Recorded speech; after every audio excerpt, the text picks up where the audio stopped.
fêté très récemment la Pâque. Mais qu'est-ce que vous en avez gardé cette semaine? Quelle a été l'attitude de votre cœur?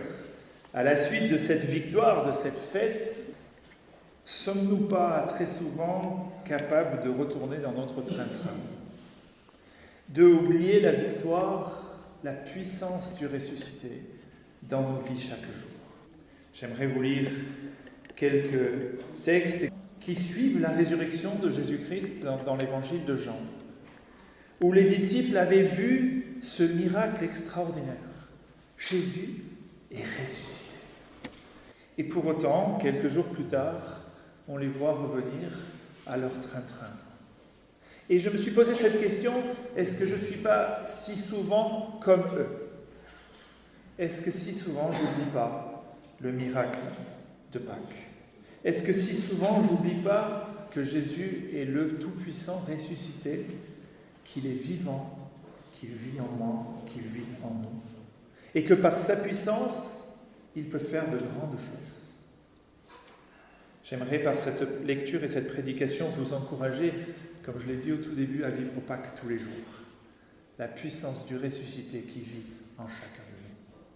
Lisons ce texte à partir du chapitre 21, verset 1. Après cela, Jésus se montra encore aux disciples sur les bords de la mer de Tibériade. Et voici de quelle manière il se montra. Simon, Pierre, Thomas, appelé Didyme, Nathanaël de Cana en Galilée, et les fils de Zébédée et 2 autres disciples de Jésus étaient ensemble. Simon-Pierre leur dit « Je vais pêcher ». Et ils lui dirent « Nous allons aussi avec toi ».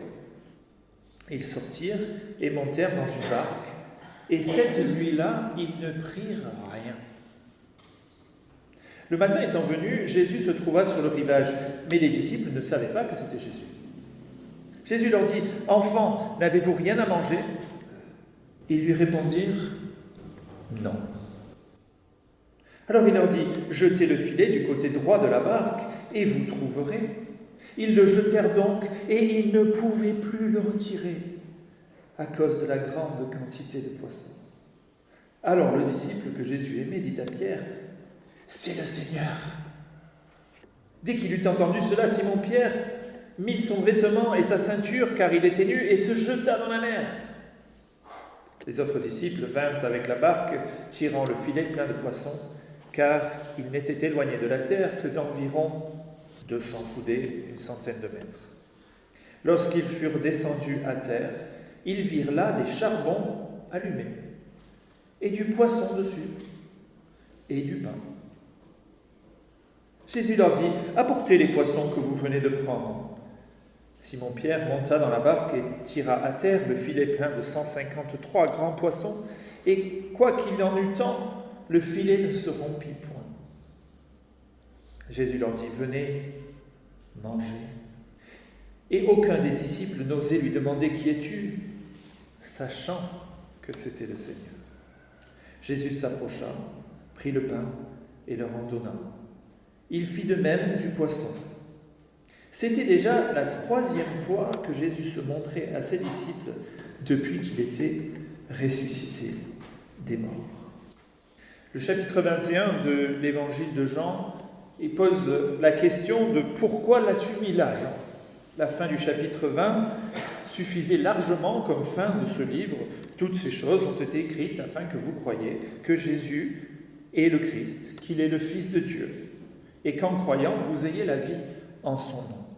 Ici, il y a un épilogue à son livre, comme un rebond au prologue que l'on connaît de Jean 1, où il vient rajouter quelque chose, et il me semble qu'il y a ici 2 raisons principales. La première, c'est qu'il nous faut voir que Pierre va être restauré.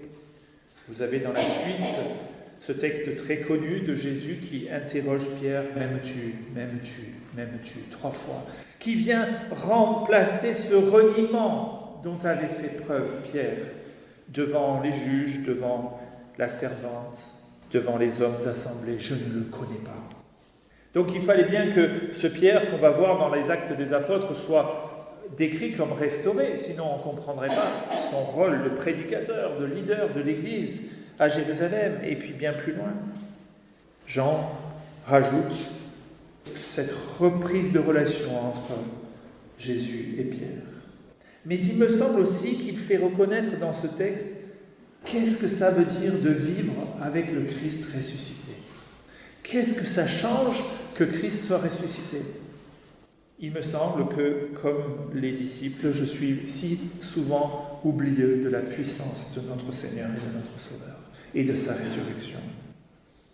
Ici, le texte nous dit à 3 reprises que Jésus se montra, au verset 1, 2 fois, et au verset 14, ceci était la 3e fois que Jésus se montra. C'est un mot très simple qui signifie qu'il se manifeste, il se révèle, physiquement, il est visible pour eux. Mais il n'y a pas seulement une apparition ou pas seulement une manifestation physique, il y a une leçon spirituelle qu'ils doivent apprendre aussi. Vous savez que au chapitre 1 des Actes et au verset 3, il nous est écrit qu'après que Jésus eut souffert, il leur apparut vivant aux disciples. Il leur en donna plusieurs preuves, se montrant à eux pendant 40 jours et parlant des choses qui concernent le royaume de Dieu. Il se montre à eux pendant 40 jours. Alors nous, on a l'impression qu'il était là tout le temps. Mais si on regarde les récits, ce n'était pas le cas. Bien sûr, il y a une première apparition avec les femmes au tombeau. Il y a le chemin d'Emmaüs, le premier jour de la résurrection. Parmi ceux qui l'ont vu ce jour-là, un manquait. Il est bien connu, c'est Thomas. Alors 8 jours plus tard, nous dit la parole, Jésus se manifeste à nouveau. Il se montre, cette fois-ci à Thomas. Et puis après, que se passe-t-il ? On ne le comprend que dans la lecture de cet évangile de Jean, au chapitre 21. Jésus leur avait donné ce commandement, allez en Galilée, allez sur la montagne que je vous ai décrite, je vous retrouverai là-bas. Donc, le premier jour, ils sont à Jérusalem, le 8e jour, ils sont encore au même endroit, et puis peut-être qu'ils ont pris 1 ou 2 jours pour aller remonter jusqu'à la Galilée. Et entre ce 10e jour, disons, et le 40e jour de l'Ascension, que s'est-il passé ? Comment les disciples ont-ils vécu ce Jésus ressuscité puissant ? Nous, on a l'impression qu'il était là, qu'il les enseignait. Il est venu, il les s'est montrés, il les a enseignés, mais il ne nous est pas dit qu'il était là en présence à leur côté constamment. On le voit ici dans ce texte, ils ne reconnaissent pas Jésus sur le bord du rivage. En tout cas, quand je lis ce texte avec ces 3 démonstrations ou ces 3 révélations de Jésus, je vois qu'il a envie de les faire grandir dans leur foi. Le premier, ils sont incrédules. Vous savez, c'est tout le temps écrit, ils ne crurent pas les femmes, ils ne crurent pas les voyageurs du chemin d'Emmaüs. Et Jésus vient, il se révèle afin qu'ils croient. Et il y en a un qui n'était pas là. Et lui, il reste incrédule. Et il doute. Oh, si jamais je peux mettre mes doigts dans ses mains, alors je croirai. Et Jésus, pour Thomas, se révèle, se montre, afin de casser ce doute, de lui donner, ainsi qu'à tous les autres disciples, la confiance qu'il est le Sauveur ressuscité. Dans le chapitre 16 de Marc, il y a un petit résumé de ces quelques jours. Au verset 9, il nous est dit « Jésus étant ressuscité le matin du premier jour de la semaine, apparut d'abord à Marie de Magdala, de laquelle il avait chassé 7 démons. Elle alla emporter la nouvelle à ceux qui avaient été avec lui et qui s'affligeaient et pleuraient.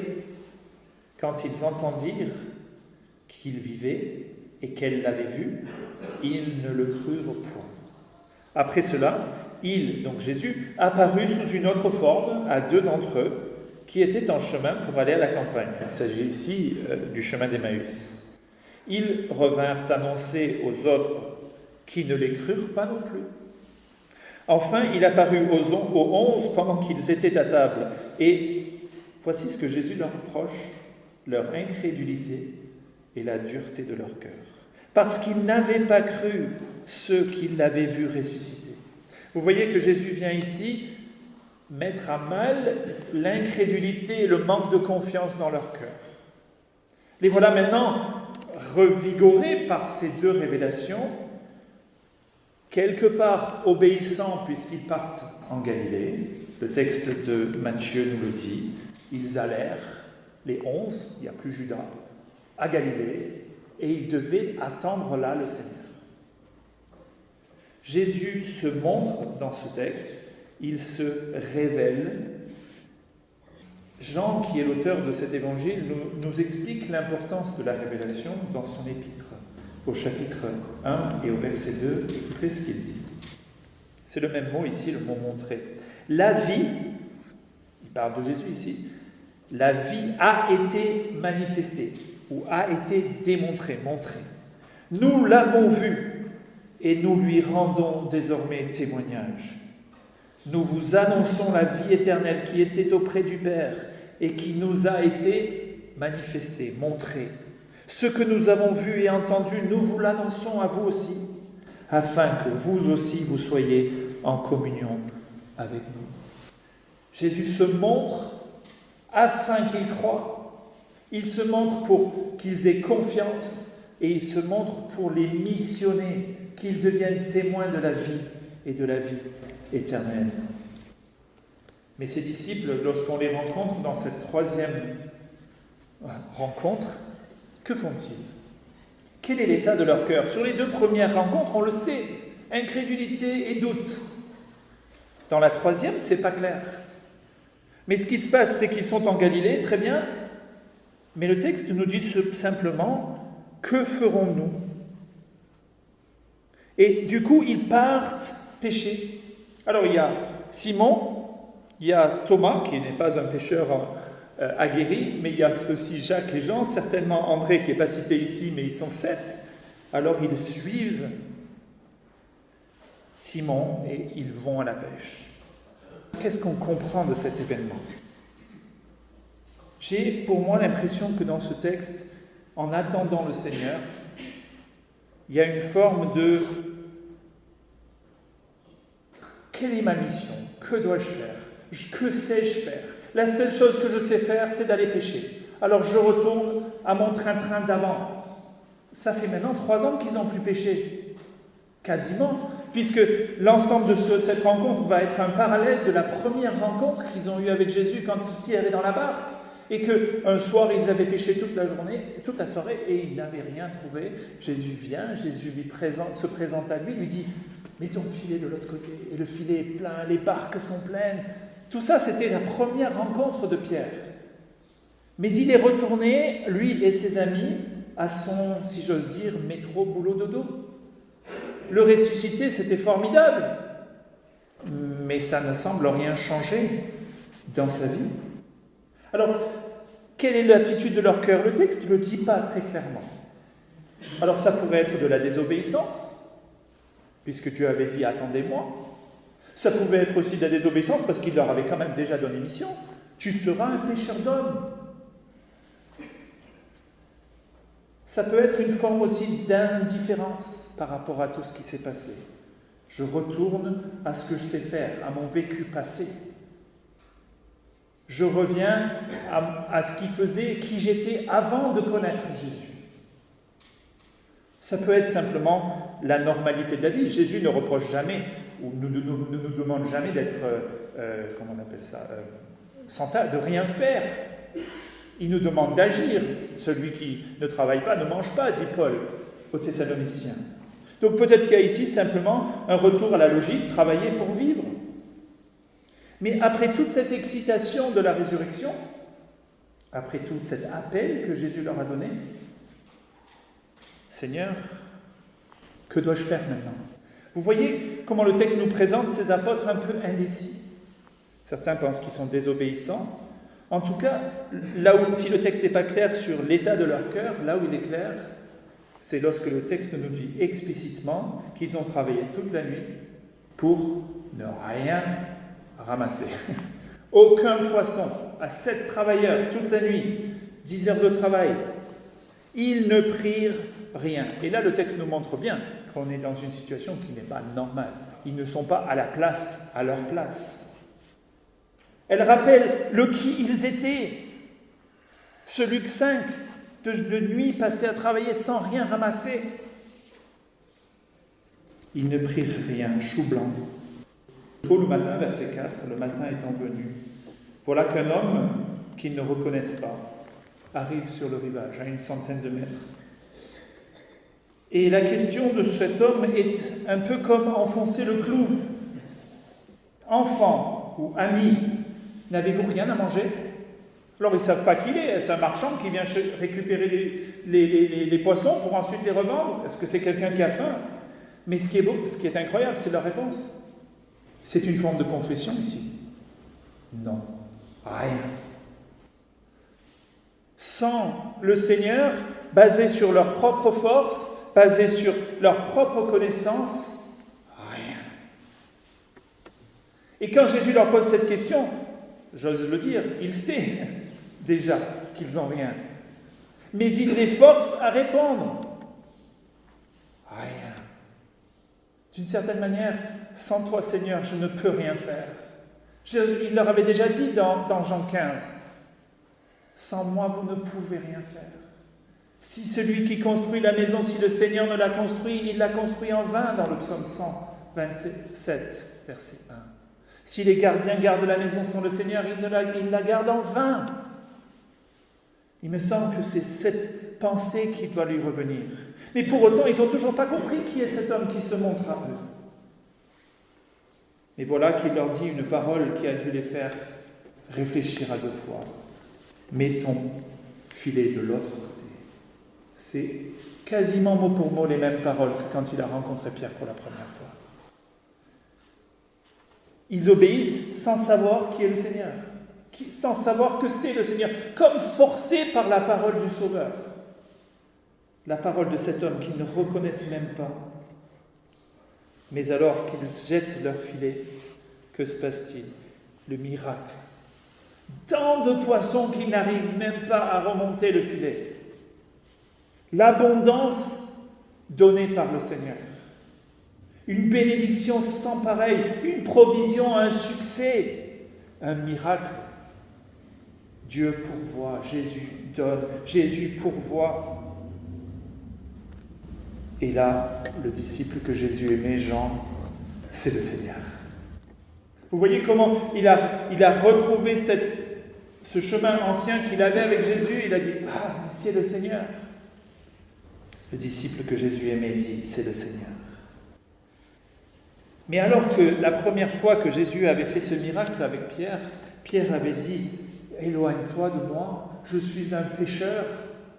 C'était tellement devant le miracle qu'il avait été ébahi, je ne veux pas être en la présence de Dieu saint. Ici, que fait Pierre ? Alors il est certainement revêtu d'un simple caleçon, alors il met sa tunique, sa ceinture et il saute dans l'eau. On le connaît, Pierre. Il est enthousiaste, zélé, passionné et il part vers le Seigneur. Il laisse les autres copains dans la barque d'ailleurs. Ils se débrouilleront bien. Et il fonce vers son Seigneur et vers son Sauveur. Il ne nous a pas dit ce qu'il dit, mais je l'imagine sauter à son cou, ou en tout cas se mettre à ses pieds. Mon Seigneur, mon Sauveur, tu te montres à moi. Quand Jésus ici prend les commandes de la journée, quand il appelle et quand il donne son pouvoir miraculeux, quand les disciples obéissent à ce simple commandement, il produit des fruits abondants. 153 poissons, grands poissons en 5 minutes. Vous voyez le contraste que le texte veut nous faire entre la puissance du ressuscité et la faiblesse de nos moyens humains. Si je me base sur moi, rien. Si j'obéis et que je fais confiance, 153 poissons. 7 poissons, ça aurait suffi pour les nourrir, tous les 7 pendant la journée. 14 poissons, tu nourris toute la famille de chacun. Là, c'est 10 fois plus, 11 fois plus. L'abondance du Seigneur, l'abondance de sa puissance, par une simple obéissance. Quand je lis ce texte, je me compare à ses disciples. Et je me rends compte que je suis si souvent incrédule, doutant, n'ayant pas de confiance en lui.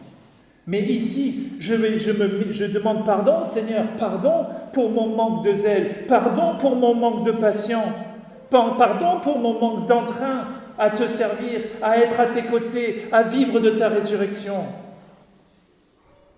Pardon, Seigneur, combien je leur ressemble, Combien je suis désobéissant à l'appel qu'il a donné. Combien de fois je suis indifférent à toute sa puissance. Combien je suis impatient. Seigneur, tu ne pourrais pas agir plus vite? Seigneur, tu m'as dit d'aller là, je t'attends, mais ça fait déjà 2 jours que je t'attends. Combien je suis impatient et que je voudrais que Dieu fasse maintenant pour moi ce qu'il m'a promis. Mais peut-être que dans son plan, ce n'est pas pour maintenant, mais pour dans quelques temps. Je veux tout maintenant. Et je crie, quand je lis ce texte, je me dis que Pierre a dû dire pardon au pied de Jésus.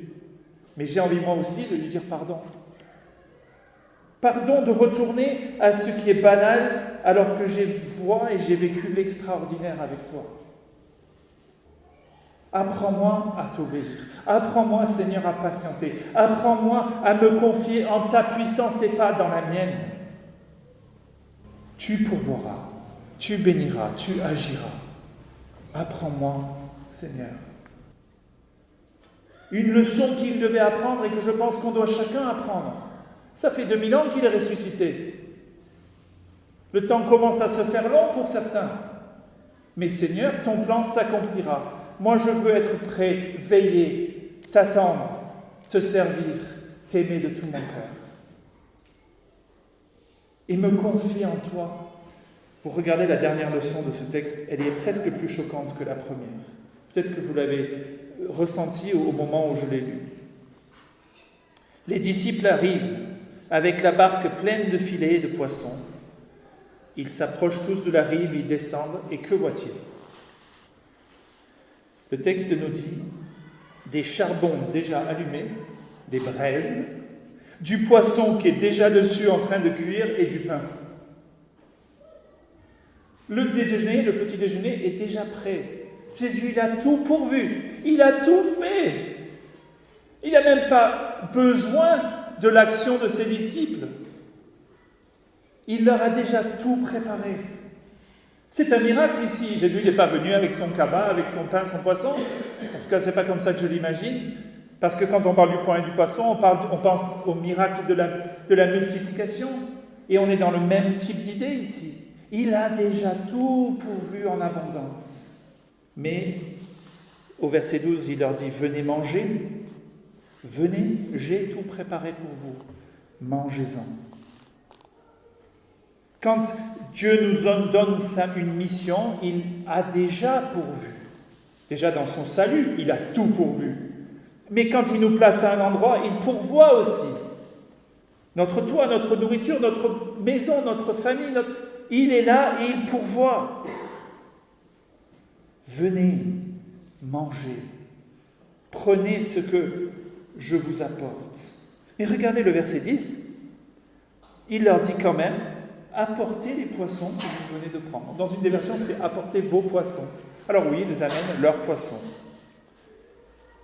Dieu, Jésus ici, veut leur implication, veut leur contribution. Il n'en a pas besoin, il a tout fait. Néanmoins, apporte tes poissons. Ici, il y a une collaboration qui se fait dans l'œuvre du Seigneur. Il s'approche d'eux, il vit avec eux, il a communion avec eux, et il dit « Amen, ce que tu as péché ». Une fois qu'il participe activement, c'est déjà quelque chose qu'il avait donné dans ses miracles. Quand il avait dit aux malades d'aller se laver à Siloé, quand il avait dit devant la foule « Qu'avez-vous à manger ?» et qu'ils avaient apporté les quelques pains et poissons, il y avait ici la participation à leurs moyens de chacun, et c'est Dieu qui agissait avec puissance. Il retrouve une communion formidable parce que le verset 12 nous dit, verset 13, « Il prit le pain, il leur en donna, et il fit de même avec le poisson. Il donne, il distribue, avec abondance. » La communion est très très belle dans ce texte, et j'imagine que c'est une leçon qu'ils ont appris pour la vie. Le Seigneur est tout puissant, il a tout accompli. Il veut que je lui obéisse, il veut que je vienne à lui avec mon obéissance. Alors je trouve la communion avec le ressuscité, une vie qui est conforme à ce qu'il me demande. Et je termine là-dessus, dans Philippiens, au chapitre 2, il y a un texte qui me semble représenter quelque peu cette idée. Ainsi, mes bien-aimés, comme vous avez toujours obéi, travaillez à votre salut avec crainte et tremblement, non seulement comme vous le faisiez en ma présence, mais encore plus maintenant que je suis absent. Car c'est Dieu qui produit en vous le vouloir et le faire, selon son bon plaisir. La grâce de Dieu est abondante, il nous a donné, tout pourvu. Il nous demande maintenant d'obéir, de venir, de manger avec lui, de servir avec lui. Alors voilà des disciples qui, comme moi, étaient désobéissants, qui étaient impatients, qui étaient peut-être indifférents. Mais quand ils ont vécu ce Jésus ressuscité, alors ils rentrent dans une nouveauté de vie. Un service où ils vont aller donner leur vie pour annoncer, pour témoigner de qui est ce ressuscité. Mais tout ça en sachant que ce n'est pas par leur propre force qu'ils vont être, mais c'est en se confiant en la puissance du ressuscité. Et pas en le faisant pour leur propre gloire, mais pour sa gloire et sa gloire seule.